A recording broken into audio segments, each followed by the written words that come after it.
Philip.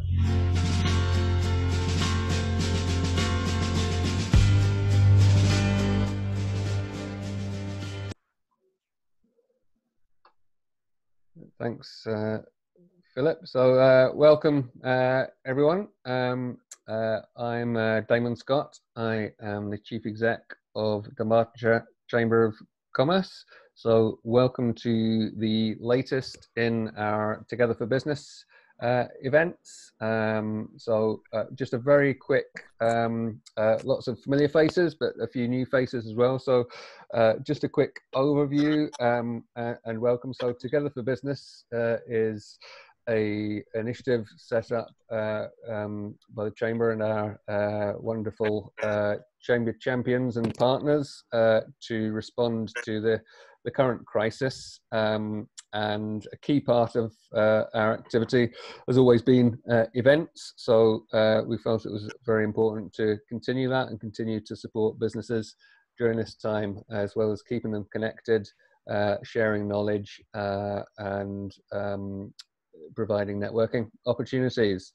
The other areas that we have been working hard on are the development of a chamber hub as part of our website. So there's a Together for Business hub, and also speaking a number of roundtable and other opportunities to engage with the government to influence policy, and early on grants and funding and support for businesses were very high on the agenda.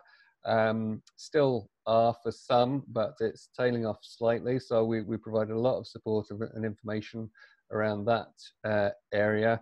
We're now changing the feedback from the businesses is now shifting a little bit to I guess what we call the re-emerging economy.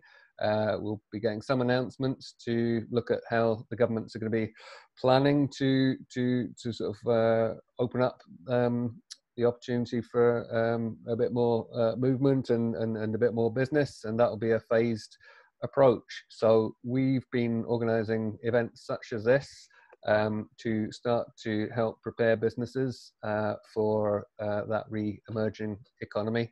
Because you don't want to wait until the last minute, which is, I guess, what all the planning webinars that we've organised are trying to get across, and position all our businesses in the best possible way. So that's it in terms of the Together for Business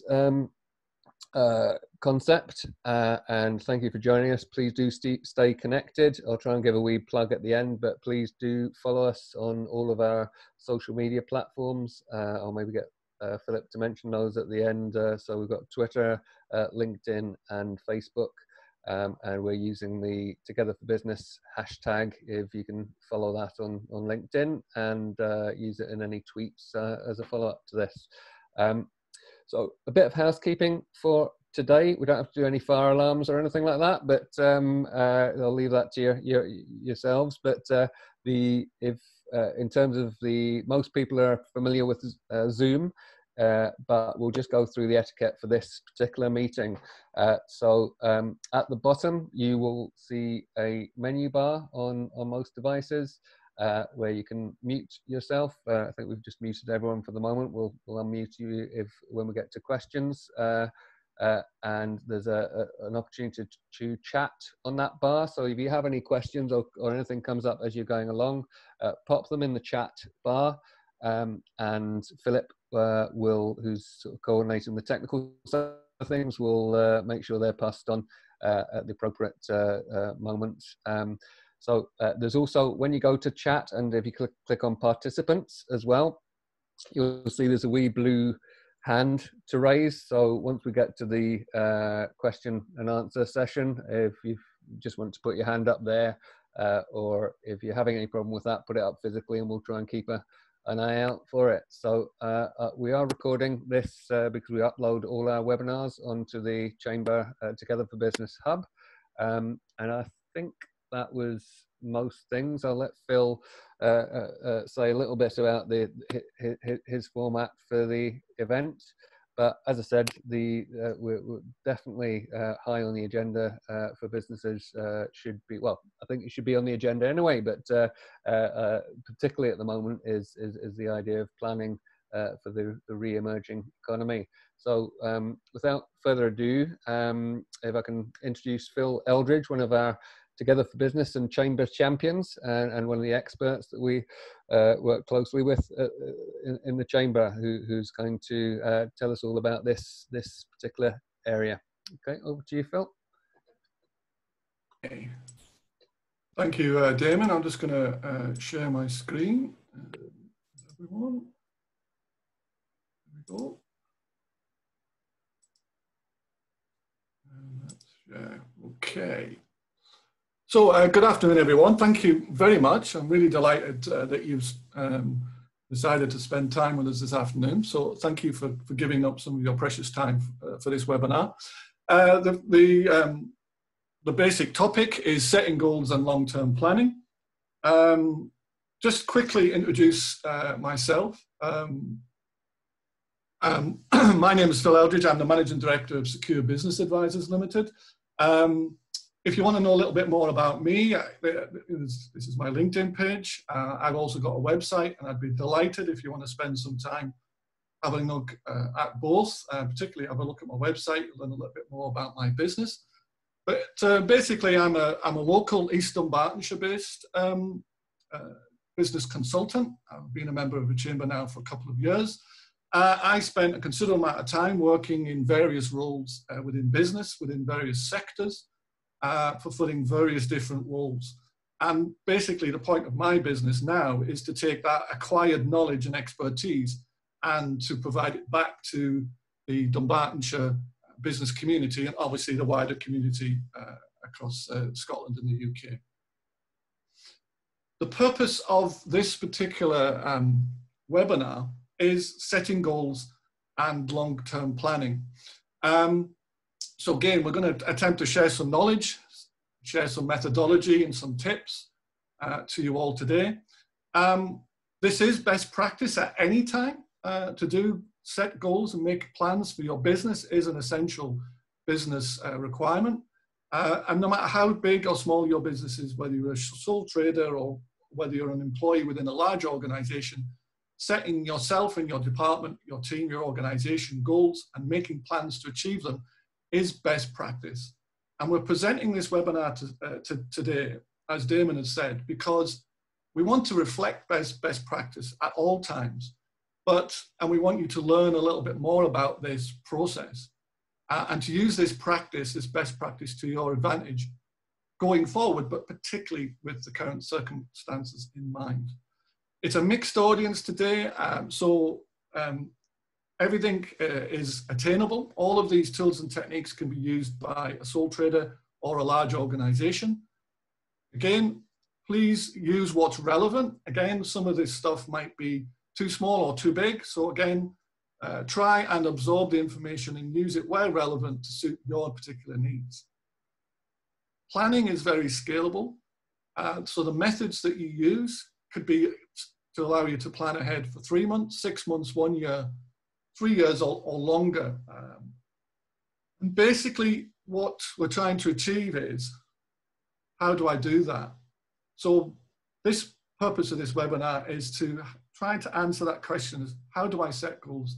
How do I plan? And we'll come back to that as we go through the presentation. Again, we can't forget the current context in which we're operating. And we've all had to react and respond. We've all been caught a little bit on the back foot as businesses across the UK, across the globe. We've all had to react and respond to a situation that we really didn't see coming. No one was prepared.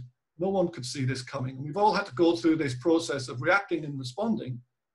And we're moving, some of us have moved there already, but some of us are moving into a stabilization and control. We've got used to it, we've got some stability. We're now starting to take some control back into how we're going to run our business. And what we're proposing today is to argue that the next step you should be taking is to start to plan ahead, set yourself some goals, and to plan your way out of the current situation as best you can. But we also have to understand that the government actions that are taking place already are about to take place, and those economic outcomes that are coming from government actions means that we may have to go back to react and respond, stabilize, control, and plan ahead.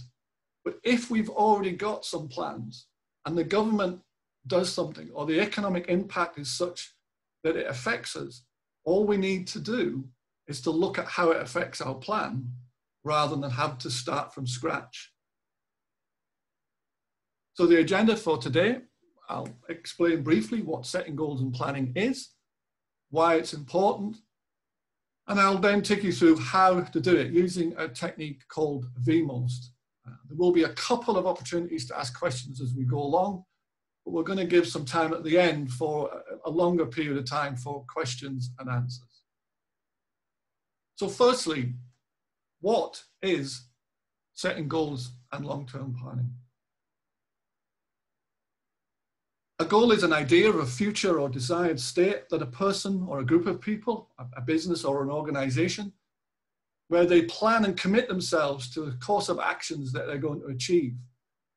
And that outcome, that goal, is of something of significant value to that person or to that organization. A plan is a method of achieving something that you've worked out in detail beforehand. If you plan what you're going to do, you decide in detail what you're going to do and how you intend to do it. It is proactive and thoughtful action. Now, I've made a couple of the words on the screen bold, and I've used that deliberately.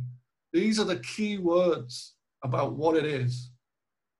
Looking ahead, making commitments to achieve something of value, making real decisions, not reacting, but making proactive decisions in detail with intent to complete. Why it's important. Again, quite a list here, and the list could be an awful lot longer than that. Why it's important? Well, even more so now, it identifies some clear actions of what you should be doing or what you need to be doing within your business to react to what's going on right now. But going forward, it's something you should be always practicing. With a clear sense of purpose, a clear sense of what you're trying to achieve, you can be much more efficient and effective. It also clarifies what not to do. If there is something that appears within your environment, you need to understand whether you need to respond to it or not. And if you have no goal and no plans, you've got nothing to refer to. So you could be distracted and you could be taken away down into a cul-de-sac or to take a wrong turn, and that would hurt your business. Planning is all about a focused set of activities that fit together and reinforce each other. So if you have multiple plans going on in your organization, they have to be aligned. And if they're not written and they're not discussed, then you don't have that alignment. It drives improvement. It helps you communicate with your employees and people around you what's important, what needs to be done. It gives you the priority, the focus and direction of your time and energy. It helps you coordinate. It gives you a sense of motivation, a drive, and a sense of urgency. And it increases your preparedness. Making plans means you're making preparations for something in the future. Obviously, as I've already said, it helps you decide what's important and what's a distraction. It gives you focus for today, this week, this month. So you minimize uncertainties. You're facilitating coordination. You're providing yourself a competitive edge. And you're encouraging innovation and creativity. Now, often I get challenged on that. People say planning makes me, lacks creativity. It stifles.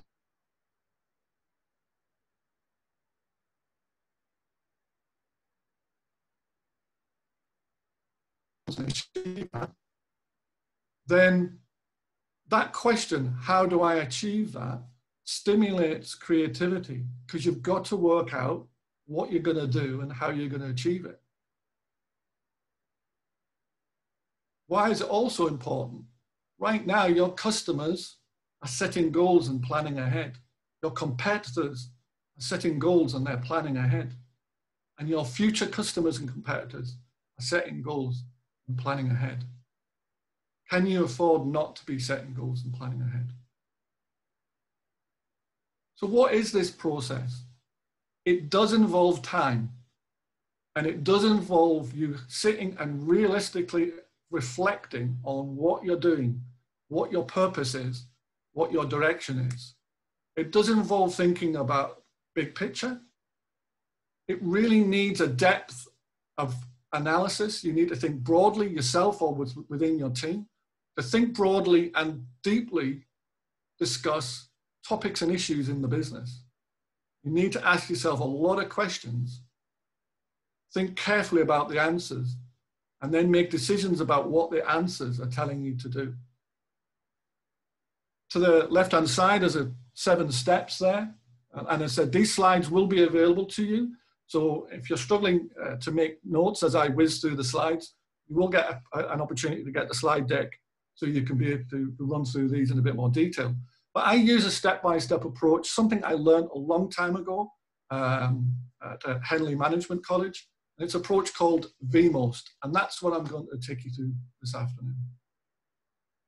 Before I go into that though, my big tip about setting goals and planning ahead is asking yourself open questions. And what we mean by that is questions that means you have to think. You can't answer yes or no to these questions. So it involves things like how, what, who, where, when, and what. Key questions you should be asking yourselves. So VMOST. VMOST is basically mission. What is the actual goal? Mission. What is the purpose of your business? What are your key objectives? What is the strategy you're going to do to deliver upon those objectives? And what tactics or tasks are you going to need to do on a day-to-day basis to achieve them? Let's start with vision. A vision is all about bringing into focus what's important. That is really your overall goal or overall aim for your business. It provides the business with focus so that all actions are proactively working towards achieving a consistent set of objectives and plans. And this vision sits above your day-to-day urgent reaction to events. It's something you go back to and look at constantly.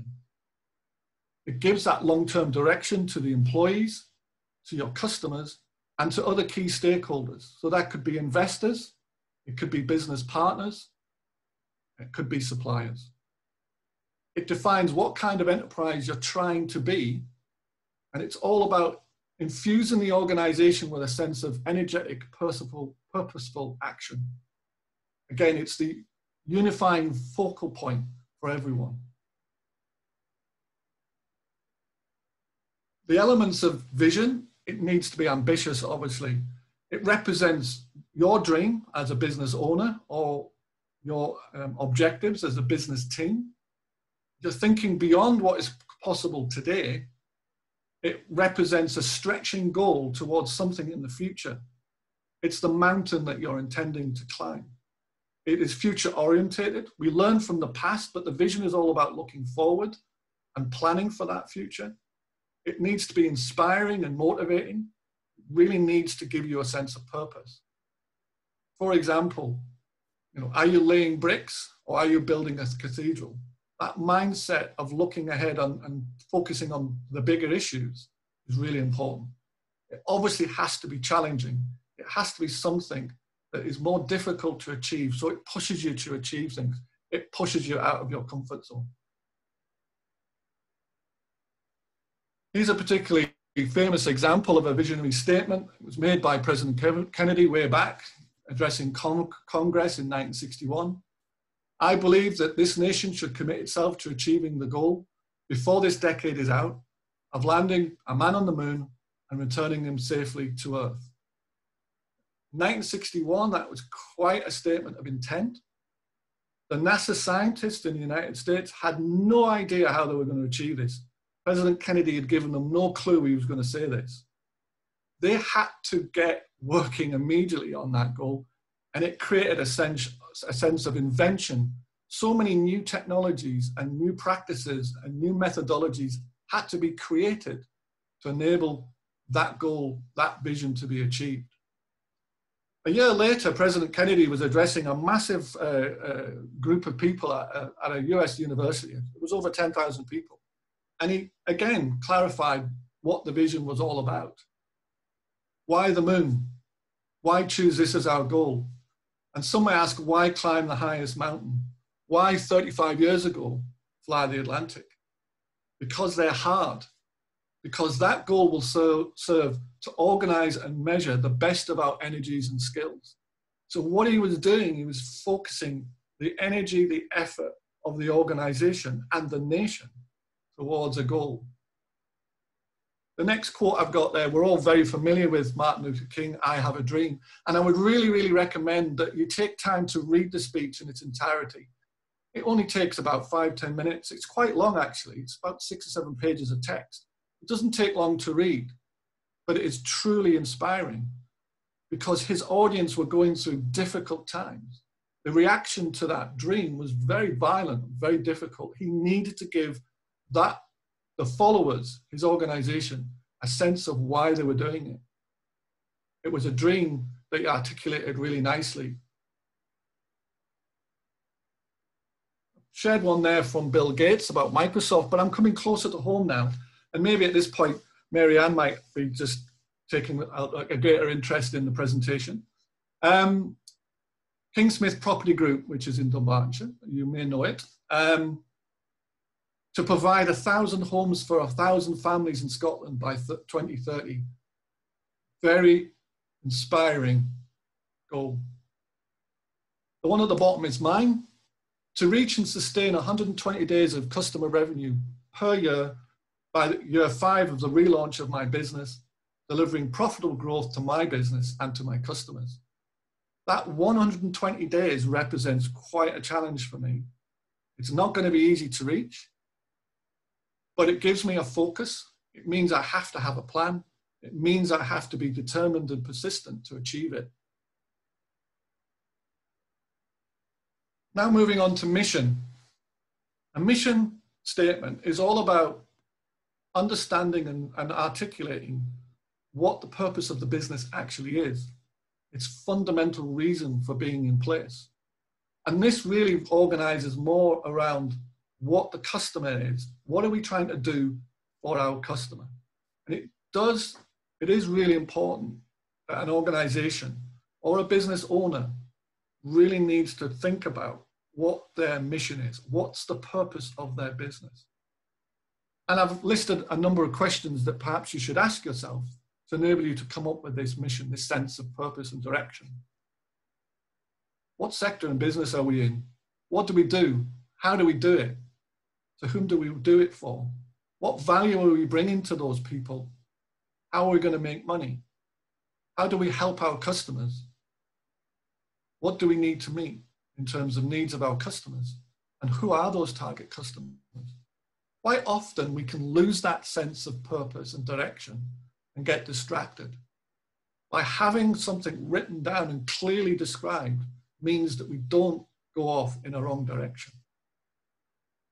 So again, the mission statement is much more focused on what you're doing to satisfy a particular need. It's based on what you're good at, your core competencies. Again, it must motivate, inspire other people to commit to the mission. Obviously needs to be realistic and clear. Again, you need to avoid distractions. You need to avoid mission creep. It needs to be sharply focused, and it really needs to say what the organization is and what it needs to be remembered for. I've got a couple there for you to look at. Let me pick off a couple of interesting ones. The BBC, it's all about informing, educating, and entertaining. And even now, even though that mission statement is quite old, it is still relevant. It's still at heart what the BBC is all about. It's not just about entertaining. It's there to inform and educate the UK. Mary Ann Smith, helping business owners realize high profits and self-growth and extraordinary lives. European Circuits, it's a chamber member company. I took this from the website, and it's a very simple statement, but it's very powerful. Our goal is simple: to provide you with assistance and advice about your PCB requirements and produce these requirements to a high quality, on time, and with excellent customer service, whether it's a prototype PCB or production volumes. Now, if you go onto that website and you don't know much about European Circuits, these handful of words gives you a complete answer. If you're a potential customer and you're looking at that, you're giving a very clear statement of what European Circuits' purpose and mission is. If you're an engineer, a marketeer, a salesperson, and you're looking for a new employer, and you look at that, it gives you a clear sense of what this business is. It may be something that might inspire you to reach out and join that organization. So I've spent some time there, and I've introduced two terms, mission and vision. And often they're used interchangeably. And to be honest, it doesn't really matter. Try and remember that the vision of your business is why. Why you're doing something. What is it? Does it serve the overall goal that you've set yourself? And the mission is what you do and who you do it for. These key words and these key statements that you write gives you that focus. It gives you a clear sense and direction. They form the overall goals, and it gives you a sense of energy and purpose. So I've introduced those terms, and I would like give you the opportunity right now just to take pause, take a minute, think about what your vision is for your business, what your mission is. Take a pen and paper, have a think about it. Write something down, remembering it's just a starting point, but it will be something you will need to define going forward. I'm just going to give you some time to have a reflective think about that.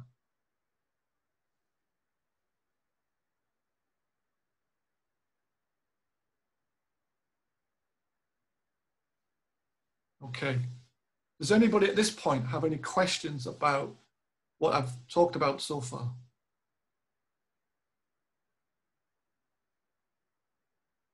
Okay, just going through the screen. Can't see any hands up. I can't see the whole screen, but okay. So hopefully you've been able to write something that came right from the heart, something that is basically appealing for you, something that you thought about there is probably at heart what your mission is and what your vision is for your business. So let's move forward now. We've now established what the purpose, what the overall goal is for the business, the vision and the mission. What we need to do now is actually take stock of the situation currently. Where is the business now? And this is the jumping off point. If you're going to climb that mountain, if you're going to achieve that goal, if you're going to set out on a mission, you need to analyze right now where you stand so you can understand how you're going to get there. And we do this by using a technique called SWOT analysis, which I'm sure many, many of you are familiar with. I'm just going to take the next 15 minutes to run through how you would actually construct a SWOT analysis in order for you to come up with your goals and your plans. Now, strengths and weaknesses, part of the SWOT, are internal issues, issues within your own business, within your own control, things that you can build upon or things you need to address. Opportunities and threats are external to your business. They are to a certain extent outside your control, but they need to be addressed in some way. You need to have your head up and looking outwards to look at opportunities and threats. There's a lot of words here, I know. I'm just going to pick out a couple. It's all about, if you know what your strengths are, you can maintain them and build on them. Is there something that you do, a strength that you have, that your competitors don't have? That's something you really need to be leveraging on a daily basis. Is there a shortcoming or a weakness in your business that hinders in what you're trying to achieve? Are you failing to deliver to your customers what they need when they need it because of that weakness? You must be working to eliminate that weakness or reduce it to the bare minimum. Are there factors out there in the external environment right now that you could take advantage of? Or are there negative factors affecting your business that you need to avoid or prepare plans to avoid? This is where you really need to ask yourself challenging questions using the who, what, where, why, and how. And this is where you really need to be honest with yourself, especially when it comes to strengths and it comes to weaknesses, because this is the time to really think deeply about addressing those things so that you're well set for going forward. So be honest and be probing and come up with the answers you need to. When we look at internal factors, we're looking for the strengths and the weaknesses. These are factors inside your control. These are the assets of your business, and they determine your level of competitiveness in the marketplace. Your capabilities, your resources, your processes, and your customers. When we look at opportunities and threats, we're looking at external factors, things outside your control, but trends and changes in the marketplace or in the environment that will affect you. They could be current or future opportunities and threats. And that means we look at the operating environment, your industry, your competitors, and your marketplace.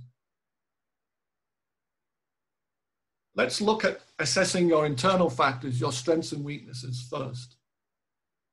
So when it comes to your capabilities, you need to ask yourself a series of questions about your human capabilities, yourself and your team, your people. Also look at your organizational capabilities.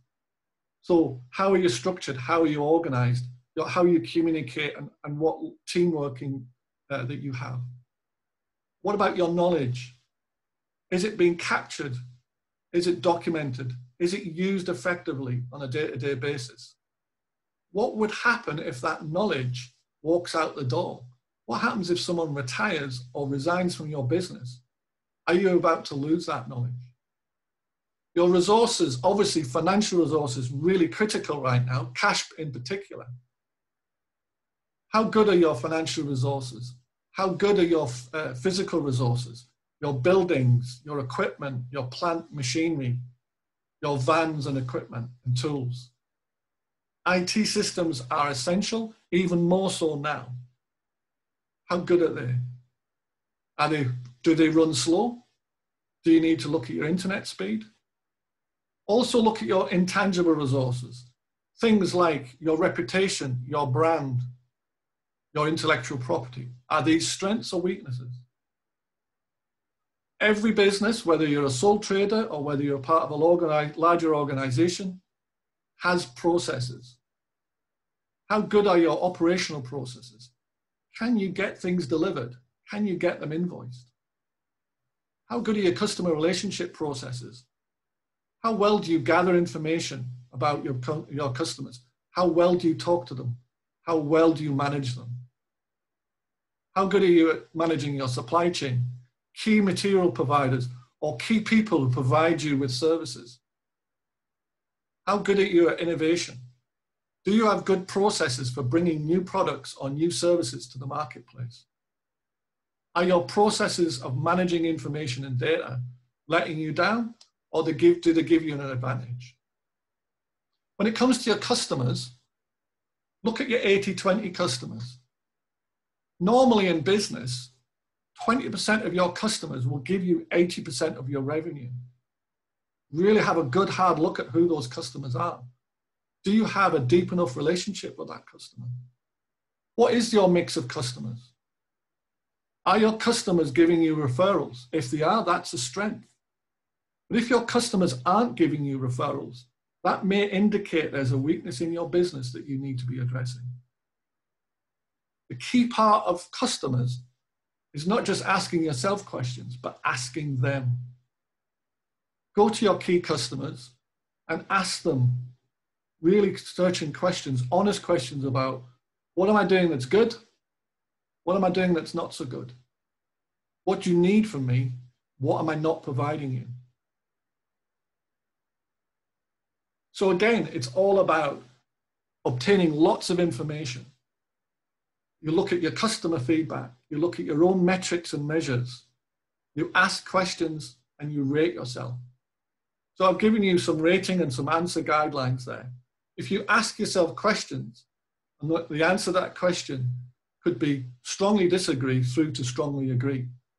If you ask yourself, how good are my processes? Again, are they very poor or are they very good? If you give yourself scores of 4 and 5, they are strengths. If you're giving yourself scores of 1, 2, or 3, they are things that you need to address. They're your weaknesses. For example, let's go back to human capabilities. These are the sort of questions you could and should be asking yourselves. And again, if you're a small trader and you've only got yourself or maybe one other person, then you're really asking yourself, do I have the experience, the skills, the knowledge, the training that I need? Do I have the equipment? Do I have an efficient workspace? If you've got employees, do they have clear duties and responsibilities? Are they being fully utilized, but not overburdened? Can you recruit qualified employees? Are you able to retain your valued employees? The answer to these questions will help you with your strengths and weaknesses analysis. Moving on to assessing the external factors. These is really all about, again, getting your head up and looking outwards, looking at the trends and changes that are going to affect you. So we're looking at changes in the operating environment, something I call PESTLE, and I'm going to come on to that in a moment. Changes in your industry. Here you're looking at things like, is your industry really attractive right now to you and to potential competitors? Is it easy for new competitors to enter your industry? What substitute products potentially might come into your industry that might make your products redundant? How powerful are your suppliers? How relatively powerful are your customers? How competitive is your industry? Answers to these questions will indicate whether you have opportunities or threats. You should always be looking at your competitors. Who are they? What are their strengths? What are their weaknesses? What are they doing right now? What are their plans? What are their goals? What objectives are they setting that could become threats to you? Then look at your marketplace. Is it growing? Is it plateaued? Or worse, is it shrinking? What is the size of the market? Is it still the market size that you need it to be? Or is it full of competitors now and there's very little market share left to you? What about the market you're currently in? If you're in retail and hospitality right now, they've been massively affected and will continue to be so. Is this the time to take your skills and your assets and address a different marketplace? Maybe something that marketplace is now bubbling along quite nicely and you can pivot over to it. So let me go to that PESTLE analysis I talked about a moment ago. This is really having a great effect on us right now.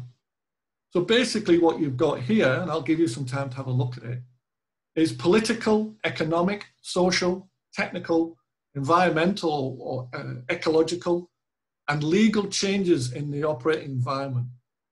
What's happened, what's happening, and what's about to happen in these areas. I'll give you a chance to look at some of the ticks there. But obviously right now, the political and economic factors are changing literally on a daily basis. You need to be assessing these looking for threats, but obviously looking for opportunities too. I'll just give you a moment to have a look at these. Again, absolutely, you'll get an opportunity to get these slides so you can look at them in more detail to help you write your notes. But unfortunately, for time purposes, I will have to move on. I will give you another few seconds because I know some of you are looking at these. So again, ask questions of yourself, but discuss it with others too, and get some feedback about how it might affect you. So here's some examples.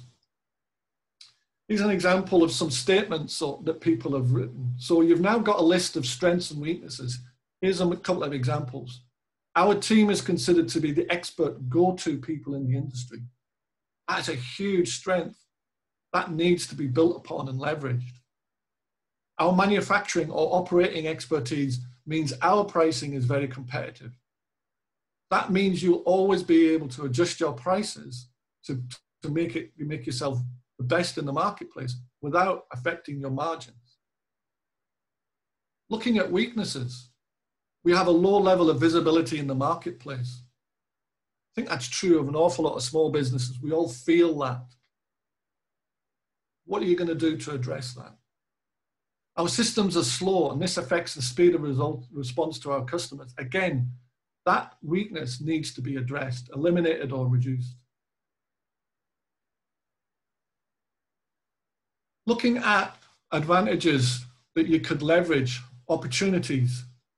Again, the increase of online forums allow me to to reach and sell to a wider base nationally. I have some colleagues right now that are going on networking events, and people from all over the UK now are able to join these online forums. So even though you might be Glasgow based or based in Dunbartonshire, you're able to reach a national audience. This is an advantage now that you can take opportunity.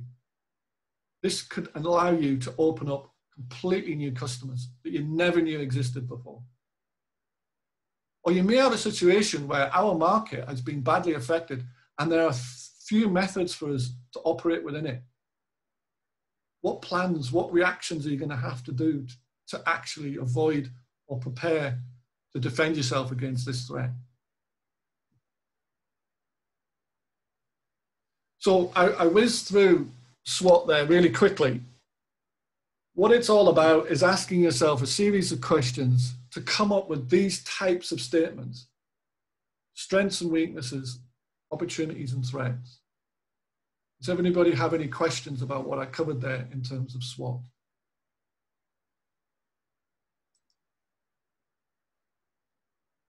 Okay. We'll move on. So we now have that list of strengths, weaknesses, opportunities, and threats. What are we going to do with them? This is where we need to write down our reaction to those in the form of objectives. These are the tasks that we're going to have to take on to overcome potential issues to achieve your mission and your vision. I use SMARTer objectives. Many of you will be familiar with SMART objectives. I use SMARTer for a particular reason. But this is where you take one of your statements from your SWOT analysis and you set yourself a clear objective of how you're going to overcome it. And this becomes something you then need to form into an action plan. That objective needs to be carefully worded. It needs to be very specific and precisely worded statement. And this is where sometimes organizations can go badly wrong. I've seen a situation where people have not been specific enough, and a month or two later, people in meetings are arguing over exactly what the objective actually is, which is a complete waste of time. And 2 months have gone past and we may have gone in the completely wrong direction because we didn't take the time to be precise. So be specific. You also need to measure where you are now and understand when you've achieved that success. So you have to be able to measure the objective that you're setting. It needs to be agreed, and it needs to be achievable. It needs to be credible. It's pointless having an objective that is impossible to reach. Stretching, but not impossible. Obviously, it has to be relevant. It needs to address those issues within your SWOT. Your SWOT analysis is identifying something. This objective must address it directly. It has to have a deadline. You have to be working towards something, focused achievement of something by a given date. Otherwise, you will have drift, and then you will basically drop it and move on to something else. And the last two is what turns a SMART objective into a smarter objective. Quite often, if the objective isn't reviewed and evaluated systematically, you end up not achieving it. Something else comes up and the objective gets dropped. You have to look at it regularly. So once you've put a systematic evaluation process in place, you then need to look carefully at what's going on right now. Is the objective still relevant? Is the answer still the right answer? So again, evaluation and review is all about putting in place weekly, monthly, fortnightly assessments of where you are. You can do that as an individual or as a team. And the questions you need to be asking at those reviews are we on target? What corrections do need to be made? Do we need more resources? Do we need additional investments? Has the environment changed? Do we need to slightly tweak and change what we're trying to achieve? Do we need to speed up? Does the original timeline we've set, is it still relevant? Or has something happened in the marketplace that means we've got to move quicker?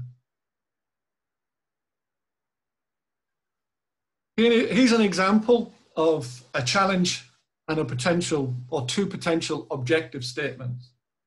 In one of the weaknesses that I put onto the screen a moment ago, I described a critical supplier's poor quality and delivery was affecting the business's ability to provide the required service to its customers. It has two particular objectives it could choose here. Let me take the one on the right-hand side. To source a new supplier within the next 3 months that provides the materials we need to meet our specification and purchase costs, and then ramp up the deliveries to the required volumes with 100% quality and 100% on-time delivery from that new supplier within 6 months.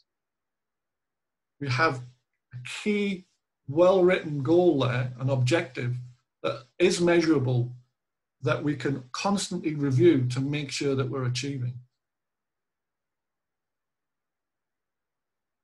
Another example, so again, the challenge of we have a low level of visibility in the marketplace.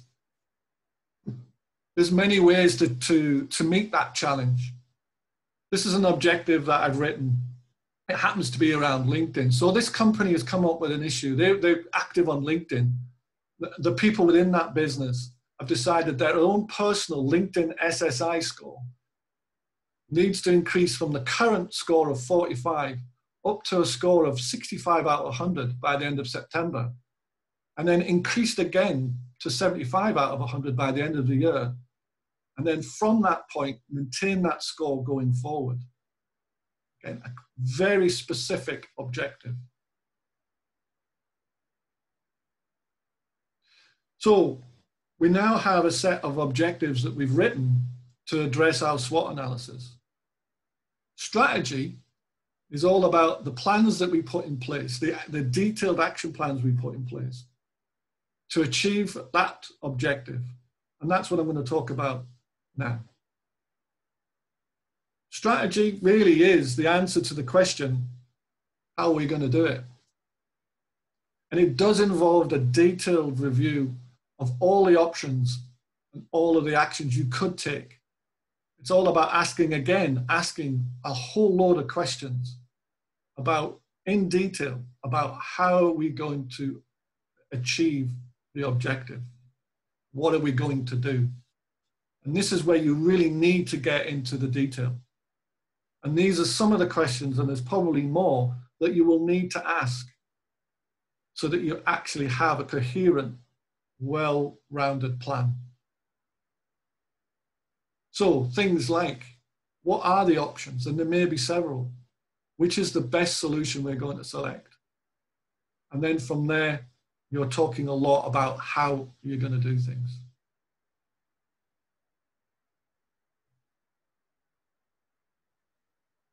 Finally, you move on to tactics or tasks.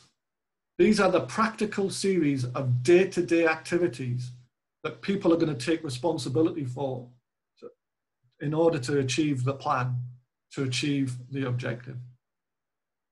These activities needs to be very carefully coordinated and evaluated and reviewed across the organization. Now, if you are a sole trader, if you work for yourself and you have a whole lot of plans, you've got to be reviewing them very carefully to make sure that you can actually achieve them. You need to be clear on your prioritization. If you have a lot of objectives to deliver, you need to get them in the right order. And the tactics here about day-to-day changes, permanent changes in what you do, where tasks are more related around the delivery of a project. A simple template you can use. There are more complicated templates than this, but this is a really nice simple template that all businesses could use, is to write down what your activities are going to be, who's going to do them, by when, and then you've got a column there to write down what the current status is. So every time you have a meeting, every time you have a review, every time you look at your objective yourself, if you're a sole trader, you look at the actions, you look at the dates, and you look at the status, and you adjust accordingly. So let me go back and show you what that might look like. Again, back to this critical supplier who's delivering poor quality. We've made a decision we're going to replace them with a new supplier. What does that action plan look like? What I've done is I've thought through a series of steps that we're going to take, and I've listed them on the left-hand side. These are the actions that we're going to take in the specific order we need to take them. And this is something that takes time to think through. But once you've got them, and we're all aware of who's going to be responsible for delivering them and by when, we now have a detailed written plan that can be reviewed and evaluated. Again, going back to that other example about the LinkedIn SSI score, we've now got a set of tactics. This is how, from permanent changes we're going to make, about how we're going to use LinkedIn to improve that SSI score. So they're a mixture of daily and weekly activities that we do from now and forever to enable us to reach that score of 75 out of 100 by the end of the year and stay there. So again, it's all about thinking through the detail, write it down so that it's something that can be done and reviewed. And again, that's mine. I use this tool. It is one of many different ways you can measure your social media activity. It's very simple. It's available automatically from LinkedIn. You can get it daily.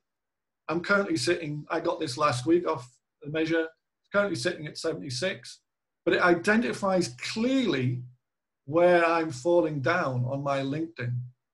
This gives me an area to focus on. And these are the activities that I'll be focused on to improve my score and sustain my score going forward. Here's an example of an action plan template. This is British Airways maintenance facility in Glasgow. A slightly different format from the simple one I showed you, but generically the same. This is posted on the wall of a meeting room. At 8:45 every Wednesday, without fail, the senior managers sit with a cup of coffee and they review this for an hour. Each person's got a different action that they own and they describe the current status. And this allows them in that 1 hour to address all of the major activities that they're doing to improve their business. And as you can see, they're scribbling away a lot. It's something that lives. In fact, look at how many times some of the dates have had to change. Okay, so it's a living, breathing thing. And because it's visible and available, anyone at any time can look at this and get a picture of what the key actions are and how well the organization is progressing them. Another example from Tannoy in Coatbridge. They had many of these boards up in their production area. What was really good about this was it was visible to every single person in the organization. You didn't need to be invited to a meeting to understand what the key action plans were for the organization. This is the operations board. People regularly stand and discuss these actions and outcomes, and they're updated. And again, everybody in the organization can see and understand what's important for the business right now. And if you're a small trader, if you work on your own, this is still relevant. Have some of your action plans visually displayed where you work, so that you've always got the opportunity to look at them and reflect about whether you're working on your essential actions or whether you're being distracted. So in summary, the vision is the overall goal for your business. Pretty big picture stuff, but it gives you a sense of purpose. The mission is all about what you do and who you do it for. Your SWOT analysis enables you to get a list of strengths, weaknesses, opportunities, and threats, from which you then set a number of objectives that you're going to use to address those issues. The strategy is the detailed review of how you're going to do it, and the tactics or tasks are the day-to-day activities you're going to do so that you achieve your strategy, deliver upon your objectives, meet your mission, and achieve your vision. Again, I've rattled through that in a great deal of detail and a lot of pace. I understand there's quite a lot there. So if anybody needs any further support from any element of this webinar, I'm very, very happy. In fact, I'd be delighted to follow up with you directly. My email is at the bottom of the screen there. If you want any help, advice on anything in that pack, then I'm delighted to have a chat and walk you through it. So that's it. That's the conclusion of my webinar for today. I hope you enjoyed it. Hope you got some value out of it. And at this point, I'll hand back and we can have a Q&A session. Thanks very much, Phil. That's a very in-depth and a really valuable insight to a sort of very thorough approach to planning and strategy.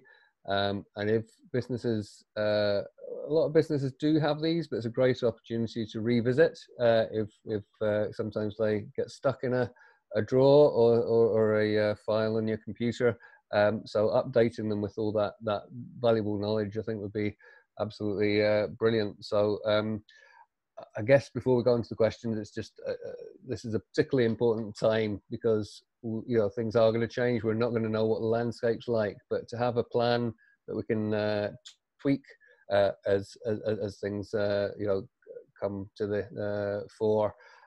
It gives you a head start and allows you to know where you are really and what you're about.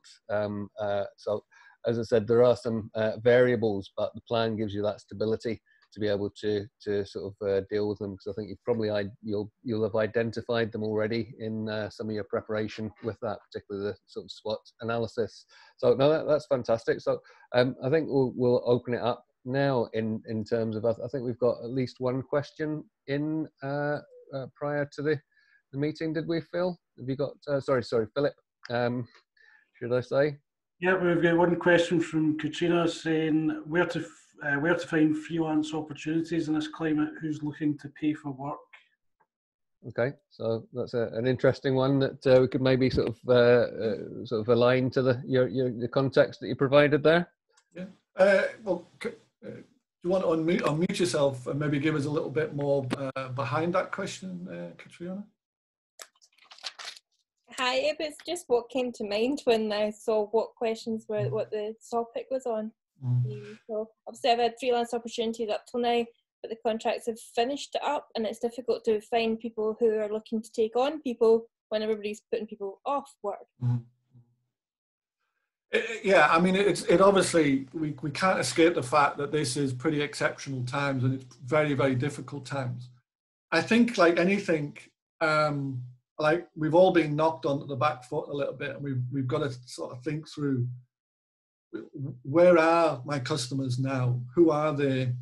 Where do they hang out? How am I going to find them? One way I've tried to address that is I've ramped up my visibility. I'm using forums like this, and there's many business forums just locally within Dunbartonshire, within Glasgow, many business forums where people are looking for help. They're looking for suppliers. And at the moment, yes, a lot of people are looking for help and assistance without committing to a longer term financial relationship with a supplier. But I think what's really important right now is what is my route to market? Some of your routes to market have disappeared. What other ones have appeared? And I think the ones that have appeared is the online networking, where just by being there, being visible, means that someone may listen to what you say during that networking meeting and say, I need that help right now. So I think my answer to your question is really ramp up your visibility, go on to as many business forums as you can that are relevant to your area of expertise. And I think you will be finding, probably in the next 2 or 3 weeks, buyers will be appearing looking for suppliers. That would be my initial response to your question. Okay, thanks very much. Sorry, Katrina, what business are you in? Freelance design, artwork, graphics, that kind of thing. Okay, good. Thanks for that. So yeah, no, certainly one of the topics that has been coming up more recently is along those lines, and I guess just relating it to what we've been speaking about, it may that you may be putting it in context with this and saying, actually, do you know what, the threat is the fact that I'm not going to have business for the next 3 months. The opportunity is to plan, to create a profile, to look at your cash flow, which will lead me on to our next session next week about financial planning, looking for the grants and supports, which most businesses should know about by now, but if you don't, they're on our website. They've just announced another freelance grant, sorry, not announced, but just opened up another freelance grant today. So there is support out there for businesses that might help them get through this period. But as we mentioned, the strategy and plan helps you, be realistic, I think, and sort of say, they're not going to be necessarily jumping out of the woodwork in the next 3 months, unfortunately. As a marketing consultant, I would say wrongly, the marketing, budgets are the first to go. I'll put it out there here. If people invest in marketing now, to be fair, they're going to be the best placed businesses when we come out of this. So actually, for me, the sort of training and coaching side of things, there's going to be some winners in that, and they're going to be the ones that have invested in their training and marketing. So we've got any more? Either put your hand up in the chat or we've got a question physically. a question that's just come from Stuart Rennie through the chat function. Okay. So he's asking that they have a vision and mission statement, but they haven't visited it for some time. So my first point would be revisit now and have a good look at them. But again, I think something, people say, how often should you look at your strategy?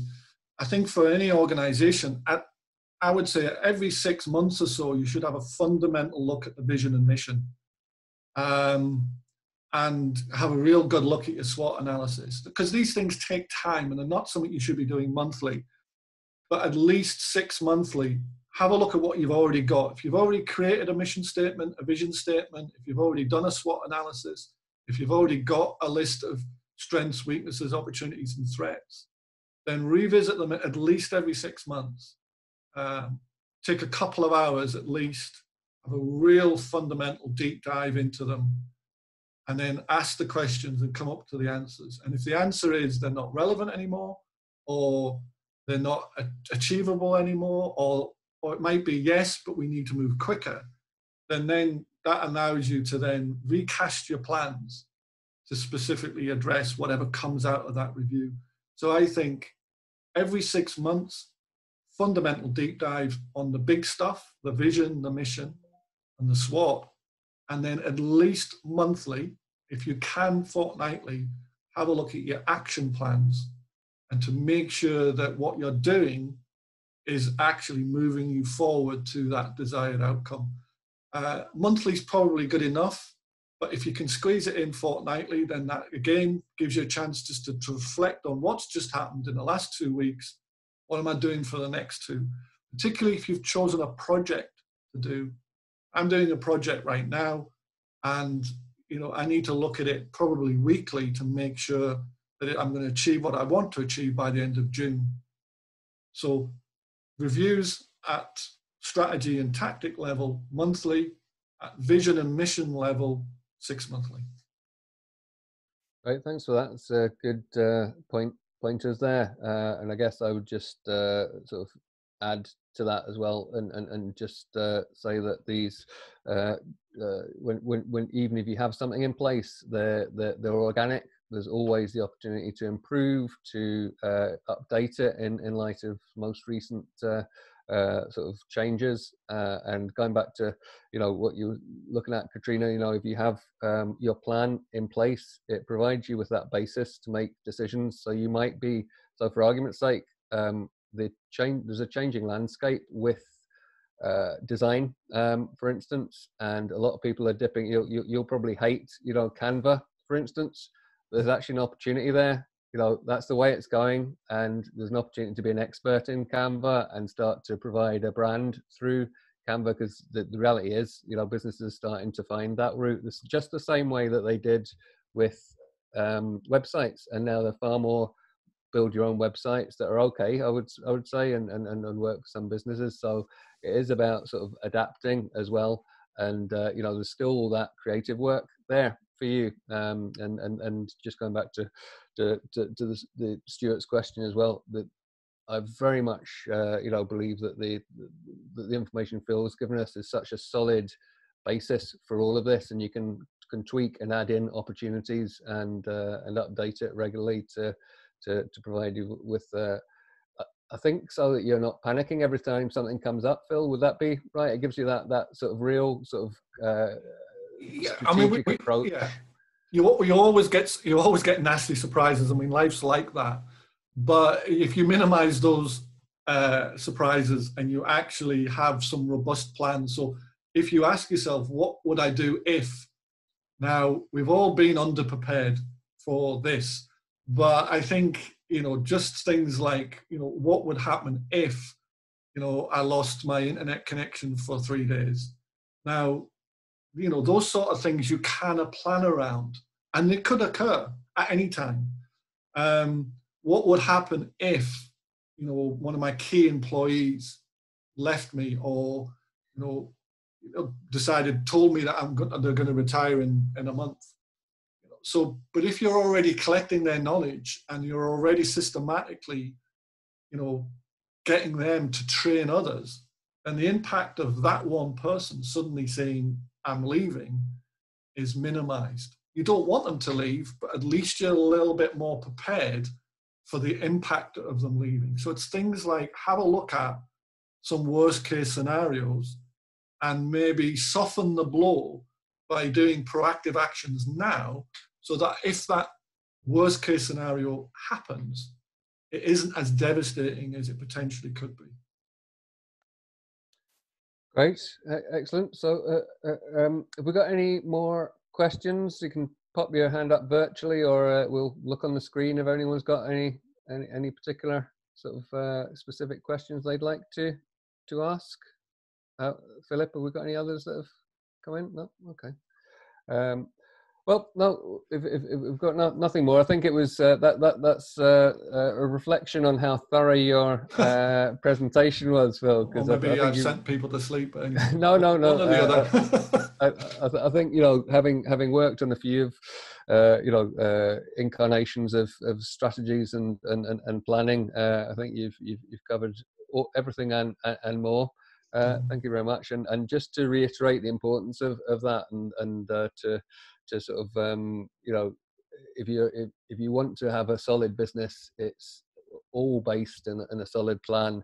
And I know Phil asked you to sort of come up with the mission, even the mission and vision side of things. It's so important, because actually one of the things you keep coming up about this, businesses can't talk about what, a lot of businesses, when you ask them what they do, they can't sum it up in 2 minutes. And I think that's something we'll probably look at.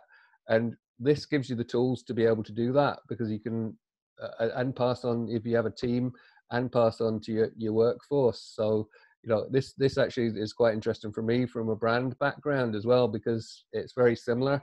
You look at your sort of vision and mission side of things, and you try and capture that because it's all about how you communicate that message with your audiences. So it's a really interesting approach to many strategies, I would say, and I can't reiterate the importance of having this to refer to. So no, that's fantastic. As we said, we'll be we've recorded this, so we'll upload this onto our hub, and Phil's kindly offered to give us the slides alongside, so we'll upload those as well, Phil, when we've got them. And above and beyond that, I've put a wee note in that just to reiterate your point, we've got some amazing chamber champions that have come out in support of businesses now, and they're similar to I think Katrina, yourself, that there's not inundated with work, and there's some businesses are, but the majority of us are not inundated with paying work at the moment. We're just trying to get through this, and one of the really positive outcomes is this business community coming together to support each other, and Phil's one of our champions that's offering a wee bit of support for businesses. So we put the contact details on our Together for Business hub. So I'll must remember to, I think Philip's been putting a few up in the chat there, but we have a really solid follow-up to this, which is financial planning, because a lot of things can come out of your sort of strategy and objective setting, because you need to then bolt in things like marketing plans and communications plans, and I think people always tell you what your most important plan after you've sort of looked at positioning and your vision is your financial planning. So that's next Tuesday at 2, and that's with Paul Kingham, who's a chartered accountant, and got a mention there from Kingham Property Group. So he's excellent in terms of crystallizing how you should approach your planning into the future. So please do join us for that. I think Philip's shared the link for that one. I'll mustn't forget as well, also as a follow-up, as part of Together for Business, we've been looking more and more at different areas as the priorities change, where health and well-being is a really important part at the moment. Another chamber champion from it's Jan from De-Stress Yoga and Mindfulness is starting a series of 4 weekly yoga sessions on Monday morning, 9:30 to try and start the week. So we're pushing that because there's huge benefits in that area for businesses. Actually, probably something that will become, part of this planning, Phil, sort of going forward as health and well-being has become much more of on the agenda for businesses. So that may well be something that you put into your plans in the future. So please sign up for that. Starts on Monday, and we will share the details of that with you as well. So thanks again for taking part. Just another final plug for the social media. Please do follow us and use our hashtags, and please do participate in as much and share the word about Together for Business as much as possible. Thank you very much. Quick Bye. photograph, Damon. Oh yes, sorry. We'll just do a quick photograph. So make sure you're not sort of scratching your ear or something while we take this. So 3, 2, 1. faces. Great. Thanks very much indeed. Brilliant. Thank you. Cheers. Thanks so much. Thank you, everyone. Thanks, everyone. Thanks for listening. Appreciate it.